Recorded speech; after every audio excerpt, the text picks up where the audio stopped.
আগামী বছরের ফেব্রুয়ারিতে ত্রয়োদশ জাতীয় সংসদ নির্বাচন হবে না বলে মন্তব্য করেছেন জাতীয় নাগরিক পার্টি অর্থাৎ এনসিপির মুখ্য সমন্বয়ক নাসির উদ্দিন পাটোয়ারি।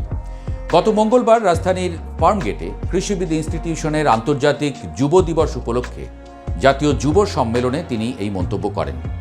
বিএনপি ও জামায়াত নেতাদের উপস্থিতিতে এই অনুষ্ঠানে তিনি বলেন, নির্বাচনের ডেট ঘোষণা হয়েছে, ফেব্রুয়ারিতে নির্বাচন হবে, ফেব্রুয়ারিতে নির্বাচন হবে না।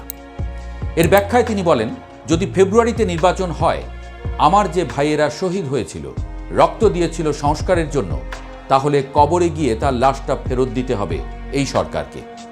তিনি বলেন, আমার যে ভাইয়ের হাতটা চলে গিয়েছিল, যদি সংস্কার কাজ শেষ না করে নির্বাচন হয়, তাহলে এই সরকারকে আমার ভাইয়ের হাতটা ফিরিয়ে দিতে হবে। যে মায়ের বুক খালি হয়েছিল, ওই মায়ের বুকের সন্তানকে ফেরত দিতে হবে।